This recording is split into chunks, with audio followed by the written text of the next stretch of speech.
what's up? It's Chainsaw Jana, and I'm here at the National Sprint Car Hall of Fame and Museum in Iowa. And this is where I will be performing, right in front of the museum. And it is so bright out right now, like the sun is just shining.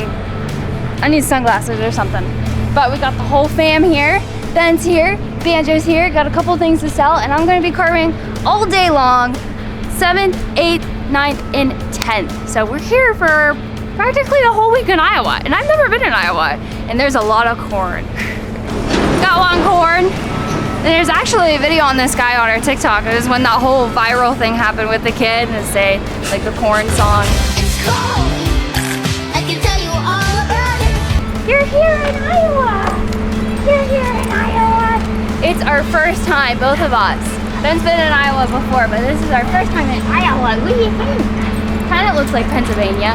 Kind of looks like where we live at, but just a lot more flatter.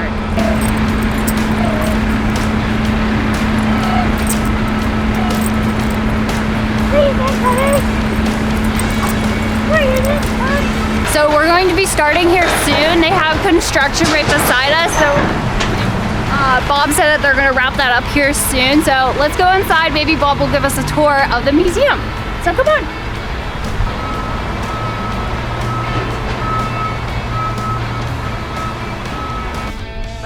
Coming out there to meet you. Oh, Hi. nice to meet you. Jody. Jody. Yes. I'm Jenna. Yes. This is my husband, Ben. Hi, nice to meet you. We're looking for Bob. We want him to do a quick tour of the museum real quick. He's upstairs right He's upstairs? Okay. This, is it just 2 floors? Yeah. Okay. Good morning. Hi. Guys, look at this. There's like cars the whole way down.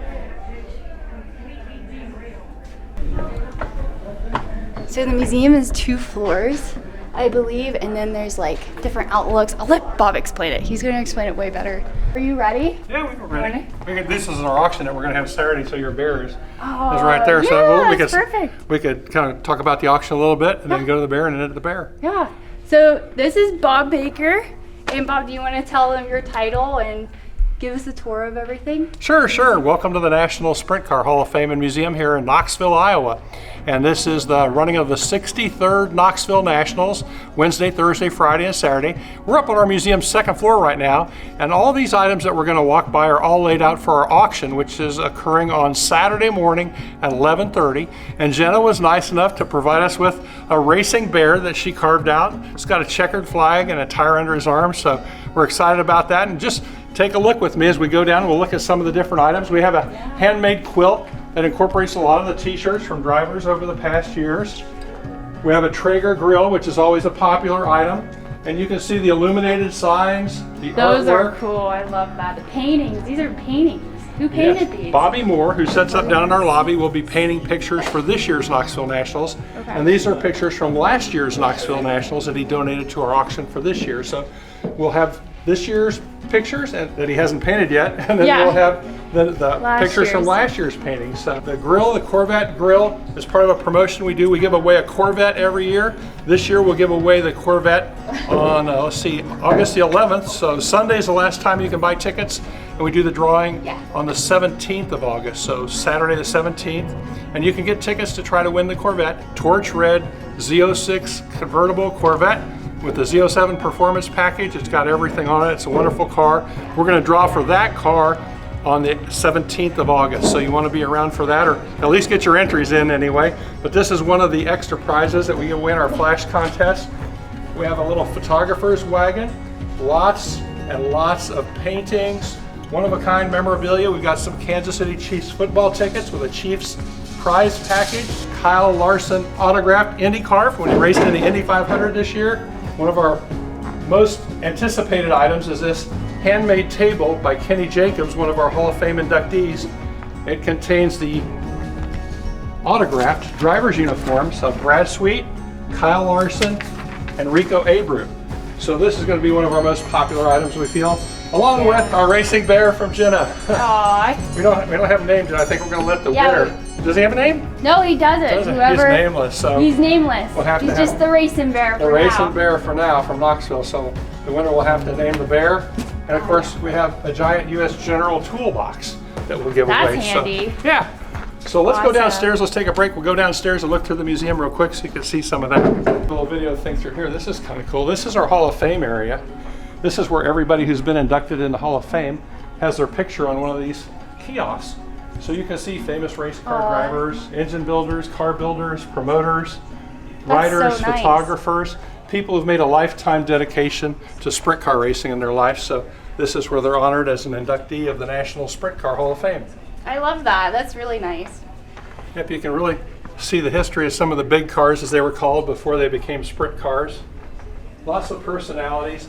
We have a section that you'll like on the women in sprint car racing. Yeah, I hear there's a couple women racing this. McKenna will be racing this weekend. McKenna's originally from Carlisle, Iowa. She's the first lady that's ever won a sprint car feature race here at Knoxville Raceway. I believe she was 17 years old.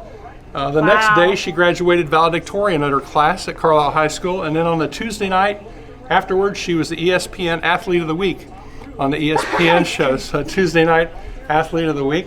It's like a movie A theater? small movie theater. Oh, that's so cool. And you can touch. Sometimes hold you have it the in. touch, sometimes I don't have the touch. Here, I think I hear beep it. Let's go. Hopefully there's nobody in here and I didn't zap their movies. Yeah. Old video on the board tracks. A lot of people don't know, but they used to have racetracks made of wood. They were wooden racetracks instead of dirt or paved tracks. They took planks of wood and set them on their sides, and they built very, very high banked racetracks. They kind of remind you of an old roller coaster ride at a park. They were very, very high up in the air, and there was very little safety back in those days in the 1930s on the race cars. So unfortunately, a lot of the racers perished. On this wondrous wooden saucer, the speed track terrors of the 20s dueled it out. They fought for position high above the ground on planks supported by a spider web of scaffolding. Sit down with me, Bob. Okay. This is so nice. We are spoiled to have such a Yeah, nice you are. place here. There where it looks like like an old roller coaster ride. You can see how high up in the air the banking was on the Wow. tracks. The auction will be in the auction room. This is our movie theater room, and then we do driver interviews. We have fanfare forums in here. So drivers will get up there and they'll talk a little bit, and then the fans can ask them questions like, what's your favorite race? Or who's the driver you didn't like the best? Or who did you like the best? So we're going to go right down into our museum. Every year we try to do a featured exhibit in the museum, and this year we're doing a track tribute to Eldora Speedway. So you can see race cars that race at Eldora Speedway in Rossburg, Ohio. All the cars right here in front of us are all cars that race at Eldora Speedway, and the first two are $1 million winning cars, the Logan Schuchart car and the Donnie Moran late model. Each car won $1 million race, so they're the $1 million winners. Those are a big thing in sprint car racing, yes. And we'll just kind of cut back this way and look at a big car.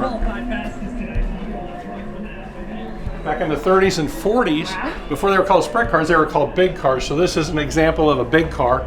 And John Gerber's wife donated everything in this garage to us when he passed away. Aww. And she said that he made everything on the car by hand, except for the tires and wheels. He ordered those from a catalog, which that's much different from the modern sprint cars, which everything on the race car is a purpose-built speed piece of equipment that's ordered from a catalog or a speed shop. So very, very different from how it started out, where the mechanics and the fabricators made everything on there and they formed everything. All the engine parts he made by hand. So it's quite a craft to build a race car. I love that you guys by made hand. it look like an old garage. Yeah. You know, I love one that. thing about this is a guy came in several years ago and he said, if anybody ever asks you if this looks like John Gerber's garage, he said, tell them no. He said, because I was a kid and I went in John Gerber's garage with my dad, and this looks exactly like John Gerber's garage. So if they ask if it really looks like it, tell them no, it is exactly like it. Wow. So we took pictures out of John's garage and brought all of his parts, pieces, just and hung tools and put them right in here just like he had them in his garage at his home in Davenport, Iowa. So before they were called sprint cars, they were called big cars. And these first two cars here are good examples of big cars. They had very little safety equipment. They had no roll bars, no roll cages. Wow. Most of them did not have seat belts. If these have seat belts in them, it's because they were installed for vintage racing, just as an example of old time racing. They had to pull that big bar there with the red knob. That was the brakes. If they wanted to slow down, they had to pull the brake by hand. It was a hand brake.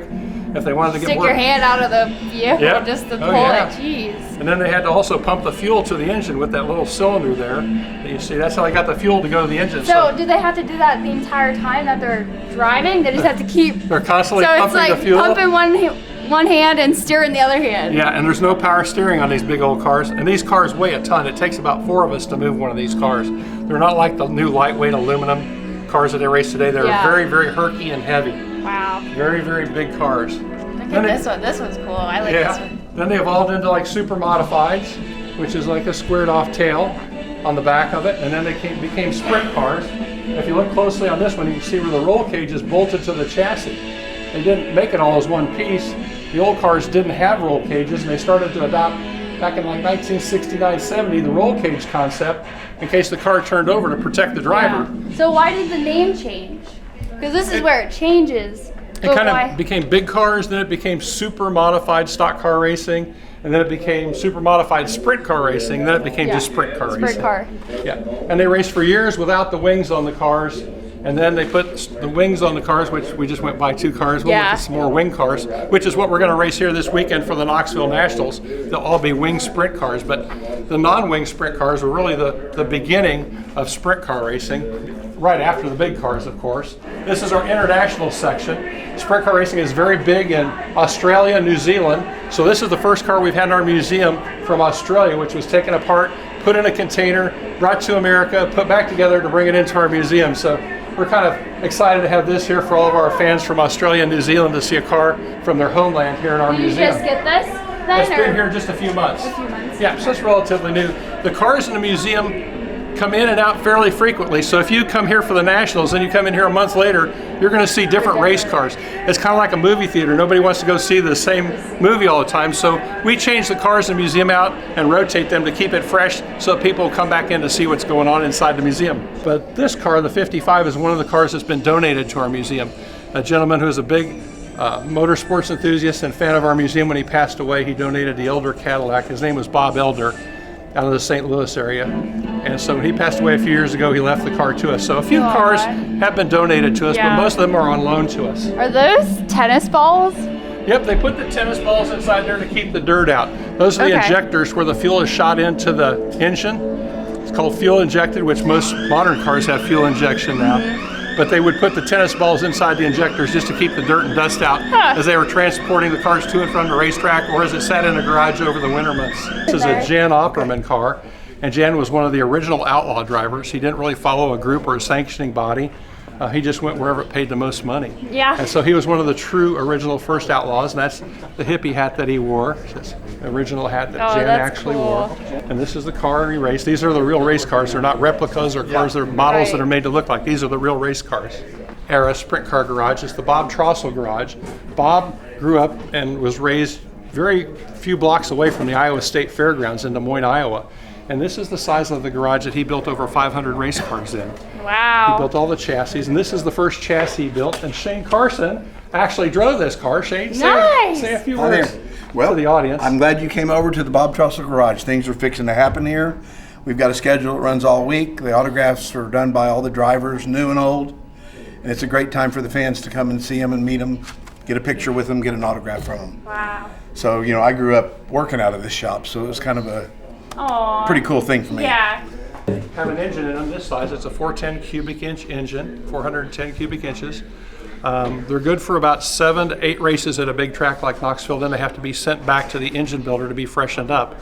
And so these are roughly a $70,000 engine, and then depending on how much refreshing they need before they come back out. So most of the teams travel with several engines, and they'll run it so many nights, send it back to the engine builder, put the second engine in, run it so many nights, send it back in. So the engines are constantly being rotated between the race team and the engine builder. So. That's interesting. Yeah, yep.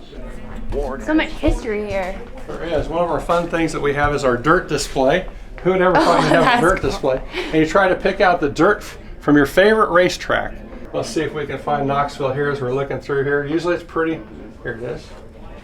You see it's pretty black. Yeah, that is pretty black. Believe it or not, I'll tell you a funny story. And I don't know if you want to put this on the air or not. We had a bunch of young kids in a summer group of summer camp kids. And one of the boys was showing off for his girlfriend. He goes, "Hey, can I eat some of that?" Oh. And I said, "You know, I wouldn't advise it."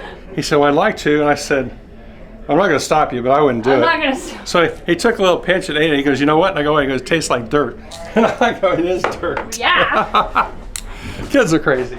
who's in charge of our museum store. Alyssa orders everything and sets up all the displays in here. So she's the one You do a that nice job. Thank you. I like the flow. Yes. Yeah. I rearranged it for nationals, so there's a little bit more room in here because it's going to get pretty crowded as the day goes on. Right, I'm sure. Yes. Thanks guys so much. Thank you. Appreciate it. Good luck with your chainslawing out there. We look Yes. forward to seeing some of your creations and seeing the racing bear in our auction Saturday. And I know. I hope it goes well. I'm excited. if anybody's watching and they're even close to Iowa, come on by Knoxville, Iowa. We're just southeast of Des Moines. It's the sprint car capital of the world. We have the world's largest sprint car race here this weekend, and every Saturday night, the best sprint car racing in the country. That's awesome. I love it. I'm so glad we're here. Let's go out and carve.